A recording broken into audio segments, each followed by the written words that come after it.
주식 농부인들 반갑습니다. 추세와 수급을 다른 추수기입니다. 오늘 분석할 종목은 3일제약입니다. 종목 분석에 앞서서 구독, 좋아요, 댓글, 알림 설정까지 해두시면 저의 길을 받아서 주식 투자가 대박 나실 겁니다. 더불어서 종합진단자는 놓치지 마시고 끝까지 시청해 주시기 바랍니다.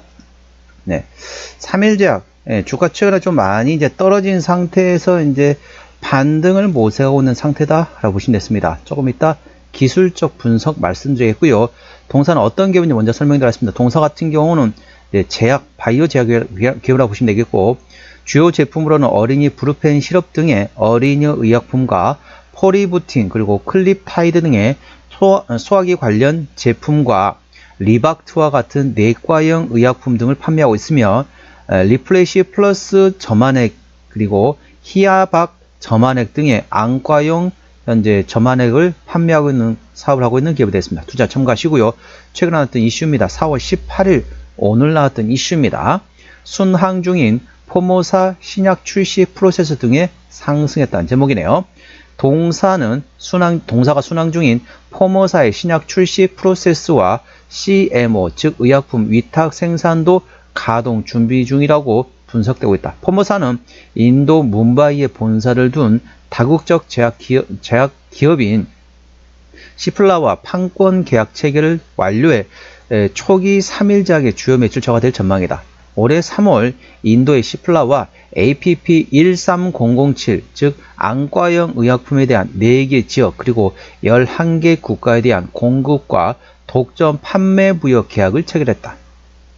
시플라의 판매 대상 국가는 3일자에 가지고 있는 WHO 즉 세계보건기구와 GMP 즉 우수 제조 관리 기준 인증만으로 공급이 가능한 지역으로서 이번 계약으로 인해 동사의 초기 매출처가 확정됐다는 것으로 해석할 수 있다.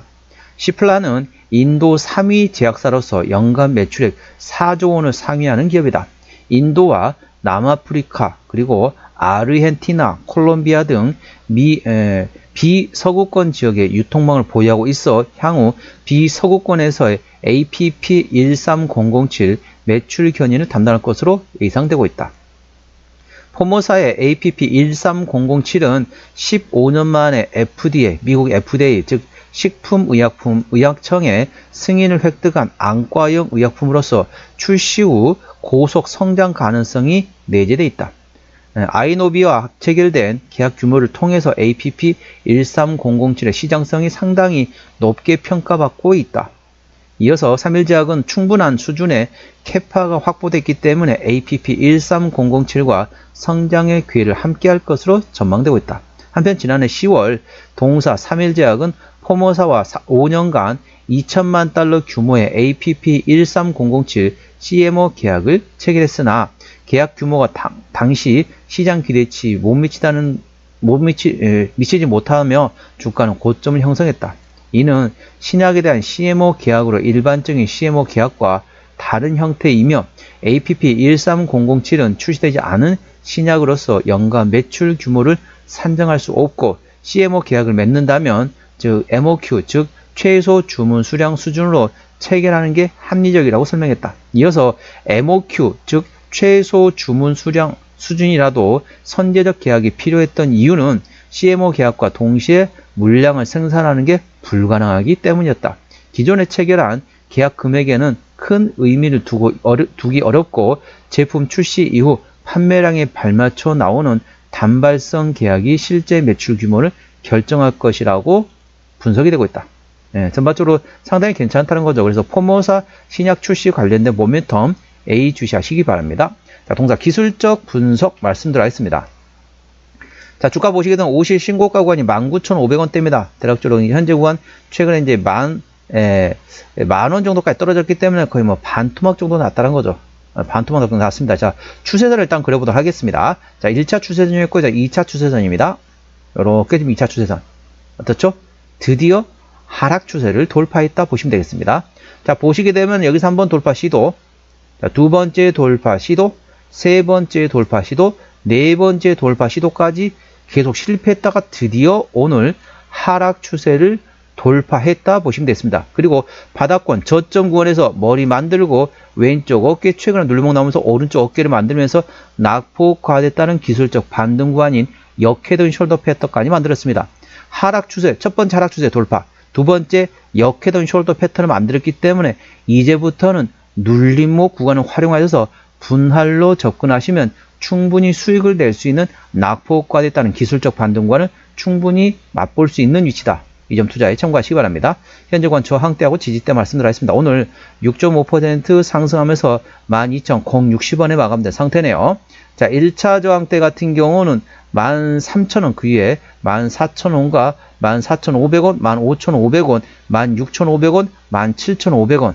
자, 500원 단위를 끌어주네요. 전반적으로 참고하시고요. 지지대 같은 경우는, 1차 지지대 같은 경우는 12,000원, 그 밑에 1,500원과 그리고 9,500원, 9,000원 구간이 있다는 점 투자에 참고하시기 바랍니다. 수급 동향 보시겠습니다. 외국인이 한 달 동안 22,000주를 샀습니다. 최근에 보면 외국인 같은 경우는 전반적으로 샀다 팔았다 트레이드하고 있고요. 기관 한 달 동안 66,000주를 팔았는데 최근에 전반적으로 샀다 팔았다 현재 트레이딩하고 있습니다. 금투 트레이딩하고 있고 투신이 최근에 팔고 있네요. 연기금은 트레이딩하고 있습니다. 참고적으로 동사 같은 경우는 기관이 핸들하고 있습니다. 그렇기 때문에 현재 가장 중요한 거는 뭐냐면 현재 투신의 순매도 기조가 멈춰야 됩니다. 물론 최근에 4거래 정도 현재 관망 상태이기 때문에 이 정도면 괜찮습니다. 현재 투신의 현재 순매도 기조가 트레이딩 또는 순매수로 전환되는지 A 주시하시고요. 그리고 이제 금투하고 보험 같은 경우는 현재 트레이딩 구간이기 때문에 트레이딩에서 순매수로 전환되는지 A 주시하시기 바랍니다. 동사는 기관이 핸들하기 때문에 일단은 투신의 순매도 기조가 트레이딩 또는 순매수로 전환되는지 A 주시하시기 바랍니다. 신용비는 5.77% 이 정도면 상대적으로 높습니다. 신용비를 보는 이유는 단발적인 이슈에서 주가 급락시 신용에 대한 담보 부족을 해서 반대 매매 물량이 나왔다면 확인하는 건데 3%대까지는 양호하다 안정적이다 4%부터는 다소 부담스럽고 리스크 있다라고 말씀드리고 있습니다. 동사 신용비율이 5.77%이기 때문에 다소 부담스럽고 리스크 있다는 점 참고하시기 바랍니다. 시가총액은 2천억 원대 중소형주로 보시면 되겠습니다. 동사 최대주는 현재 25.98%, 26% 정도 되는데 적정 최대주 지분율은 중소형주이다 보니까 30%는 돼야 된다고 말씀드렸습니다. 그렇기 때문에 동사 최대주 지분율이 다소 책임 경영 확인 차원에서는 다소 지분율이 약하다고 보시면 되겠습니다. 동사 실적 보시도록 할게요. 자, 매출액 같은 경우는 23년도에 1960억 원대에서 24년에 2100억 원대까지 전반적으로 외형 성장됐고요. 영업이익 60억 원대에서 소폭 흑자로서 좀 마진율이 많이 감소됐습니다. 당기순이익은 17억 원에서 56억 적자 전환됐습니다. 분기 실적 보시도록 할게요. 23년 4분기부터 영업이익 기준입니다. 23년 4분기 영업이익 20억 원대, 24년 1분기 때 20억 원대, 2분기도 10억 원대 나왔는데 3분기 소폭 적자, 4분기도 20억 원대 적자 나오면서 전반적으로 실적은 그렇게 썩 좋다라고 볼 수는 없는 상태입니다. 동사의 부채비율은 120%대, 유보율은 1500%대이기 때문에 일반적인 재무 상태가 되겠고요. 영업이익률은 1% 내외이기 때문에 일반 제조 평균보다 다소 약하다고 보시면 됐습니다. EPS는 당기순이 적자이기 때문에 마이너스, BPS는 8235원이 됐습니다. 적정 주가 수준은 PBR 1배에서 2배 사이입니다. 쉽게 말하면 8,300원에서 16,600원간이 적정 주가 수준이기 때문에 현재 적정 주가 수준 12,000원대이기 때문에 적정 주가 수준에 위치해 있다고 보시면 됐습니다. 8,000원대에서 16,000원대 구간이 적정 주가 수준입니다. 종합 진단 내용 되겠습니다. 3일제약 오늘 종가 12,060원에 마감된 상태네요. 수급들은 기관이 핸들하는데 최근에 샀다 팔았다 트레이딩하고 있습니다. 기관의 평균 매수 단가 11,000원대, 평균 매도 단가도 11,000원대입니다. 기본적 분석상으로는 23년 대비 24년도 당기순이익이 적자 전환됐습니다. 모멘텀은 순항증인 포모사의 신약 출시 프로세스가 되겠습니다. 그래서 인도 시플라와 공급 및 독점 판매 부여에 대한 계약 체결했다는 점 참고하시기 바랍니다. 추세적으로 보시겠습니다. 그래서 이제 인도 시플라 같은 경우는 비서구권이라고 보시면 됐습니다. 그래서 이제 중남미라든지 전반적으로 서구권 아닌 지역에서 현재 이제 판로가 있기 때문에 그쪽을 A 주시하시기 바라고요. 추세적으로 보시겠습니다. 차트추세는 57.0이기 때문에 과열관 70까지는 충분한 여력이 있습니다. 수급 추세는 55.9이기 때문에 과열관 80까지는 충분한 여력이 있습니다. 그래서 기술적 보조 지표 상으로는 상승할 수 있는 여력이 충분하다는 점 투자에 참고하시기 바랍니다. 목표가는 14,000원과 15,500원이고요. 제가 다른 저항 때도 말씀드렸죠. 그건도 참고하시기 바랍니다. 손절 라인은 1,500원과 9,000원가 되겠습니다. 동사는 현재 적정 주가 수준에 위치해 있다 말씀드렸고요. 동사는 어디서 실적이 나오는지 매출액 기준으로 말씀드리겠습니다. 대부분 제약에서 97% 이상 대부분 나오습니다. 현재 그래서 동사는 제약, 바이오 제약주라고 보시면 되겠습니다. 동사 자본금 변동 내역 보시겠습니다. 동사 같은 경우는 24년도 작년에 자, CB전환과 BW 전환 상당히 많이 했네요. 10차례 이상을 했습니다. 대략적으로 150만 주 내외 정도 된다 보시면 되겠습니다. 이 정도 매물은 있다라는 점 참고하시고요. 동사 같은 경우는 부채율 120%대, 유보율은 1500%대이기 때문에 일반적인 재무 상태라서 추가적인 유상증 가능성은 일부 열려있다는 점 참고하시기 바랍니다. 관계사항이 연결대상 회사 같은 경우는 의약품 제조하고 판매업을 하고 있는 도소매업을 하고 있는 자회사들이 있다는 점 투자에 참고하시기 바랍니다. 미국에 있네요. 미국에 자회사 있다 보시면 되겠습니다.